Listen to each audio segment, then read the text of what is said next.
Olá, boa tarde, acadêmicas de pedagogia, minhas alunas queridas, que saudade! O objetivo deste encontro é explicar a atividade. Algumas pessoas estão tendo dificuldade em entender o que é para fazer. Então, a primeira parte que nós vamos fazer é a explicação do que é para ser feito. Na última aula nós falamos sobre a importância da música, trabalhamos primeiro o movimento, um pouco de artes visuais, estávamos entrando em música, trabalhamos algumas ideias, algumas sugestões em sala e vamos dar continuidade porque ainda não esgotou esse assunto, que é uma das manifestações da artes, que é a música. Então, eu coloquei algumas atividades. Então, vamos lá explicar o que é para ser feito.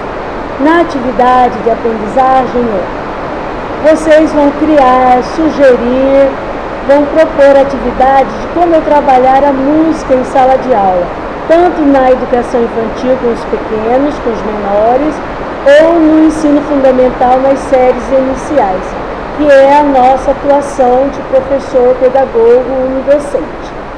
Então vocês poderão listar de que forma trabalhar a música. É só cantar? É cantar batendo palma? É cantar trabalhando com o corpo? É trabalhar compondo, fazendo raps, paródias, fazendo jogos de palavras? Então eu quero que vocês pesquisem, usem a criatividade, porque vocês também já estão se preparando para o estágio.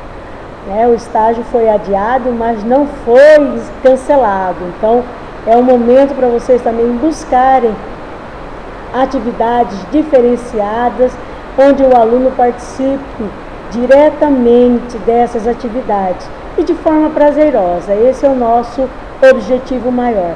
Trazer novidades, as crianças gostam de novidades. Sempre que a gente pode e propõe uma atividade que elas não conhecem, isso é muito bom, porque aguça a curiosidade, o interesse delas aprenderem, elas gostam muito de novidades. Então aí fica o desafio de estar sempre levando novidades. Então essa vocês podem listar, enumerar quantos professores, de 5 para frente. 5, 10, aí vai a criatividade.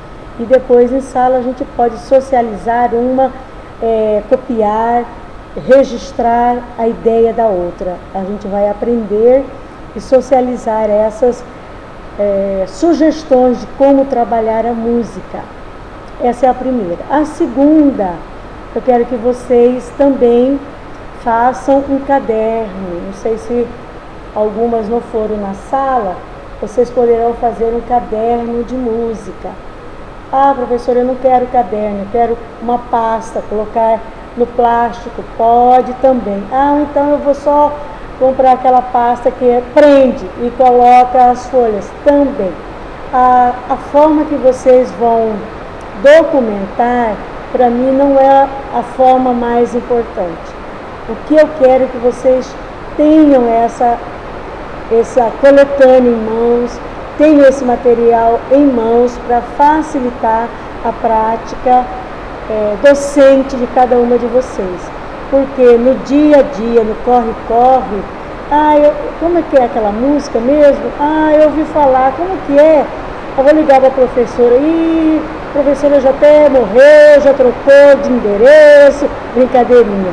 Mas a gente tem que estar com as coisas organizadas. Então a sugestão é essa, você pegar um caderno, grande ou pequeno, aí vai do seu gosto, um álbum, ou então um caderno de desenho, prega, tem gente que não gosta, dá muito trabalho, então uma pasta mesmo, fura e vai colocando, ou aquela que tem plástico, vai só selecionando, colocando frente e verso, vai colocando as músicas.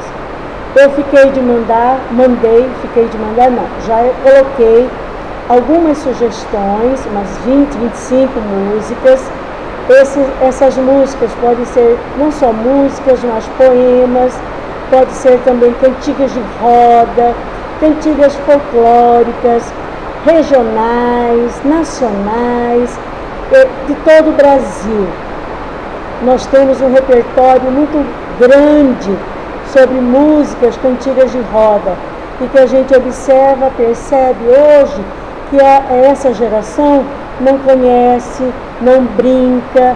Então esse é um dos nossos papéis de professora educadora, resgatar a infância, resgatar a brincadeira, a cantiga, a ciranda, a brincadeira de roda nas escolas. Como que eu vou fazer isso?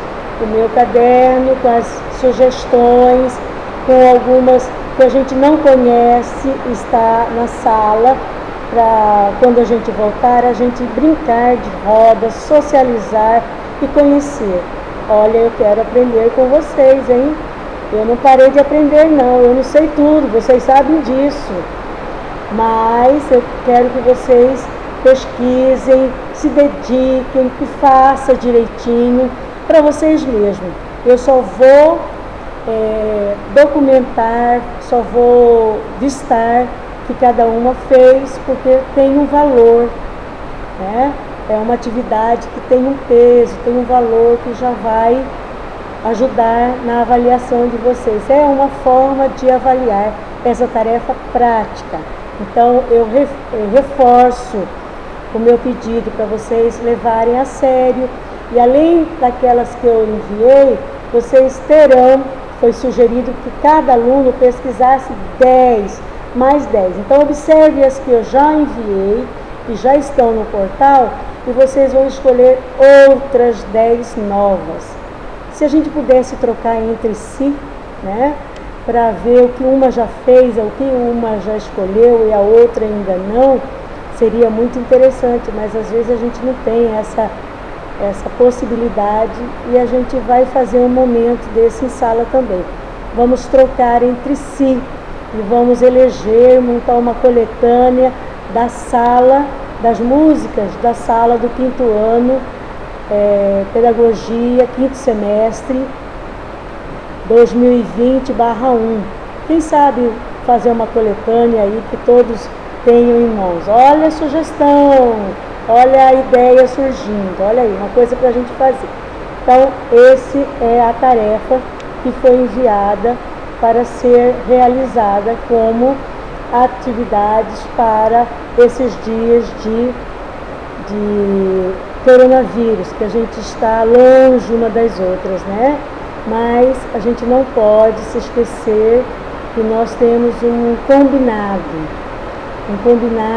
de professor, né?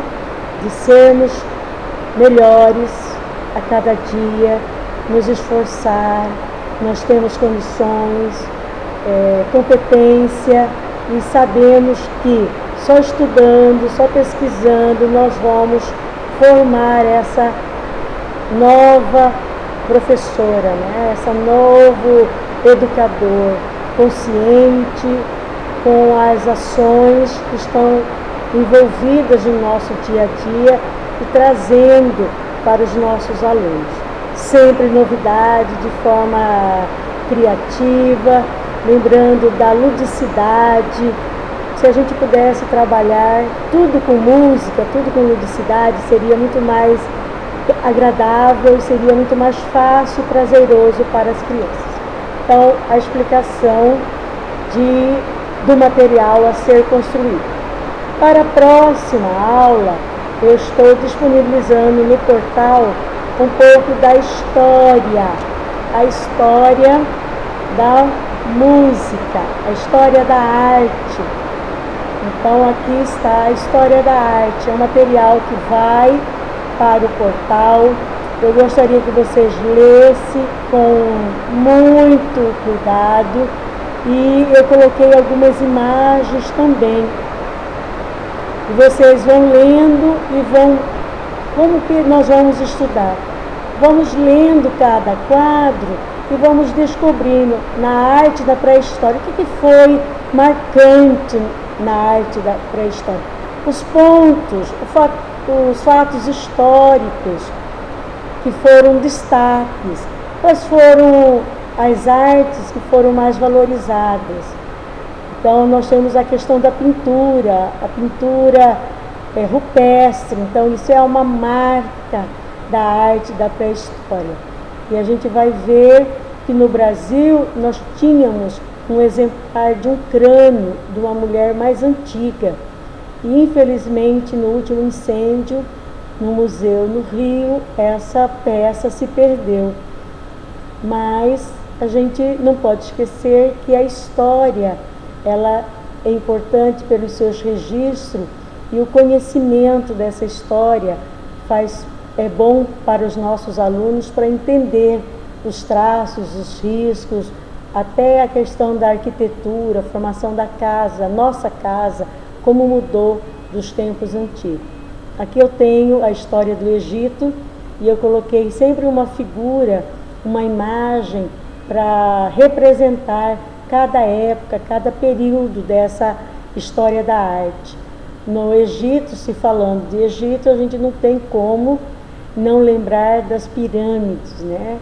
Que era a arquitetura que se destacou até hoje. As pessoas falam como que naquela época, né, 1000 anos antes de Cristo, já se tinha um avanço da matemática, dos conhecimentos de ângulo, de geometria, de geometria, de cálculo, de matemática, de álgebra nessa época.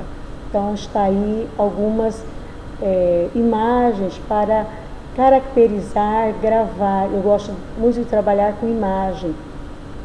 A imagem diz muito, muito mais do que palavras. Então aí, para registrar cada período, um avanço, crescimento, a transformação, o que era valorizado em cada época, em cada período da história, dessa história crescente da história da arte. Então aqui eu tenho uma linha do tempo que foi colocado para vocês em gráficos, e a gente vai em cada período o que chama mais atenção. Então aqui eu tenho a arte romana, são os círculos, muitos círculos, o uso de arcos nas construções, era o forte da arquitetura. Então a gente tem palácios, momentos históricos. Aqui eu tenho um pedaço do Coliseu que foi, devido ao tempo, muitas guerras, o que sobrou do Coliseu, mas está ali retratado um pouco da arte romana, que era esses arcos, a quantidade de arcos nas construções. Eu tenho aqui a arte românica, que é chamada a questão também dos arcos, que continua forte, e também tinha pintura nos murais pela técnica do afresco, que é aquela técnica de rococó, de mais dentro das igrejas, e também de formação que chamasse a atenção. Então aqui eu tenho também a arte gótica, que aqui é uma réplica, né, uma fotografia da Catedral de Notre Dame, que foi também ano passado um grande incêndio que acabou com essa maravilha. Nós temos em Cuiabá uma igreja que tem traços dessa época, chamada a Igreja do Pão Despacho, ali em cima do posto seminário, próximo à Santa Casa. Então é nesse estilo, no estilo gótico. Então nós temos em Cuiabá uma arte gótica que representa esse período. No Brasil nós temos a Catedral da Sé também. Temos o Renascimento, então ali tem a arte barroca. No Renascimento a gente começa no Brasil, né? Nós temos aqui, o Brasil é descoberto, e nós temos uma influência muito grande na representação desses escravos quando vêm para o Brasil e também dos nossos indígenas, que são retratados em telas por europeus que aqui vieram, né? Porque ainda nós não tínhamos pintores, artistas brasileiros, estavam nascendo, surgindo. Que nós temos depois do Renascimento, nós temos a arte barroca, onde nós temos em Minas uma grande concentração das obras de Aleijadinho. Vocês vão ver quem foi Aleijadinho, é um período muito interessante. E nessa igreja que está aqui no Santuário Bom Jesus de Martinho, onde tem a maior concentração de 12 apóstolos que foram talhados em pedra-sabão por Antônio Francisco Lisboa, conhecido mais como Aleijadinho. Aleijadinho por quê? É curioso, né? É uma pesquisa para vocês fazerem, descobrirem por que ele recebeu esse apelido. Mas mesmo com esse apelido, com esse rótulo, por causa de uma doença, de uma enfermidade que ele adquiriu, ele não deixou de fazer as suas artes, as suas obras de arte. Então vocês vão pesquisar quem foi Aleijadinho e por que doença foi essa que o acometeu. Tem o neoclassicismo, e aqui essa imagem que às vezes choca a gente é do Rodin, o grito. Então a questão de expressão muito forte, é um momento da história da arte que marcou. Depois eu tenho o impressionismo, vários autores, e aqui eu tenho a influência do primeiro brasileiro que aparece, o Eliseu, de Ângelo Visconti. Vocês também poderão pesquisar um pouco sobre esse artista, né? E quem foi ele? O pontilhismo foi um marco também, um período do final do século XIX para o século XX, e até hoje, dá uma olhada nessa imagem. Até hoje nós na escola brincamos de fazer arte com esse período, pintar com a ponta do lápis, só preto e branco, ou então depois colorido, só pontilhando, ou também fazendo o pontilhismo com a ponta dos dedos, o que as crianças gostam muito, de atividade com tinta, fazendo essa técnica. Então a gente tem várias formas de trazer a história da arte com atividades hoje em sala de aula, trabalhando no século XXI com técnicas que já se passaram, mas que a gente pode trabalhar e dar um efeito diferenciado. O pós-impressionismo também, nós temos essa pintura de Van Gogh, muito conhecida, Estrela, né? Noite Estrelar, muito conhecida, que com certeza nós vamos ter a oportunidade de fazê-la em sala de aula. Eu gosto muito dessa tela. Aqui nós temos o período da primeira metade do século XX e a imagem aqui de um candango, que é uma escultura, é outro tipo também de representação da arte. Pode ser pintura, escultura, arquitetura, e eu tenho aqui o candango em Brasília, que representa esse período. Não podemos perder de vista também esse período aqui. Eu gostaria que vocês, assim, no material, tem bem colocado, bem separado, bem nítido, um momento importante que nós não podemos deixar passar em branco, que é a Semana de Arte Moderna no Brasil, em 1922. Por que desse movimento? Quais foram as pessoas responsáveis por esse momento?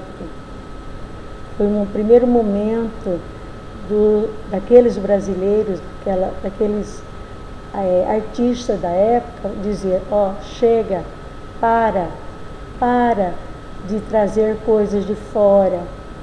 Agora nós temos que criar a nossa imagem, temos que criar a nossa identidade. Então foi o primeiro grito de liberdade. Então vamos ler um pouco sobre a Semana de Arte Moderna. E uma dica: Semana de Arte Moderna, olhando provas de concurso, de ENAD, de concurso para professor, é um período que é muito falado, é um período que é certo cair questão de prova. Então é um conhecimento que a gente precisa adquirir, não só para agora, mas é para aprender. Não é só para aprender, não, é para aprender. Você já sabe o que eu estou dizendo, né? Aprender é para ficar guardado por muito tempo. A gente não pode esquecer desse movimento, desse período que aconteceu em fevereiro de 1922. Vamos ler, vamos debruçar um tempo sobre essa Semana da Arte Moderna que aconteceu em São Paulo. Aqui eu tenho alguns quadros que vocês vão descobrir o grito de quem é. Essa imagem da pomba da paz tem duas curiosidades. Eu vou contar uma, ou eu conto as duas. A primeira é a imagem mais reproduzida em todo o mundo, a imagem da paz. Em nossos dias, o que nós estamos vivendo, o que nós queremos hoje é paz, né? Olha aí essa imagem. De quem será? Vamos pesquisar. E o outro, que ela é a mais reproduzida e também é o autor que mais é roubado. Pesquisando, a gente descobre que esse autor é um dos pintores que mais os ladrões gostam de roubar as suas obras. Interessante, né? Por que será? Por que será? Vocês vão descobrir pesquisando. Este aqui é de um outro autor. Lembrando que esses quadros, cada um tem um autor. Dá uma olhada por aqui, ó. Aqui eles estão aqui. Vocês não sabem identificar quem é quem, né? Na hora de pesquisar, vocês vão identificar quem é o pintor de cada um deles. Vocês verem através dos rabiscos, da forma de apresentação, diferentes. Olha aqui, só um traço preto no branco, aqui alguns traços fortes, mas com algumas cores. Aqui os desenhos desconfigurando, parece que estão derretendo. Era uma característica desse autor. Então vocês vão ver e pesquisar e vão entender um pouquinho da arte. Aqui está um pouquinho da influência da arte, de alguns, mas não fique presa somente a esses, né? Eu tenho Tarsila do Amaral, uma das mais faladas, tem Portinari, tem de Cavalcante, mas vamos ler e ver, ter uma visão mais ampla da história da arte. Isso vai nos ajudar muito. E também a segunda metade do século XX, nós temos aqui Brasília, que é um lugar onde nós temos uma arquitetura muito grande do Oscar Niemeyer, um brasileiro que teve referência mundial, e Brasília concentra um grande número das suas obras. A gente vai estudando e a gente vai vendo. E atualmente, como que está a arte no Brasil? Nós temos nomes de artistas famosos internacionalmente, como a arte pop de Romero Brito, que é uma arte que dá para ser trabalhado muito em sala de aula, tanto na educação infantil como nas séries iniciais, as crianças gostam muito de trabalhar fazendo releituras, e a gente vai trabalhar de forma prática em sala de aula. Eu vou ensinar vocês a como fazer releitura, não cópia de arte, né? Porque nosso objetivo é fazer com que o aluno desperte a sua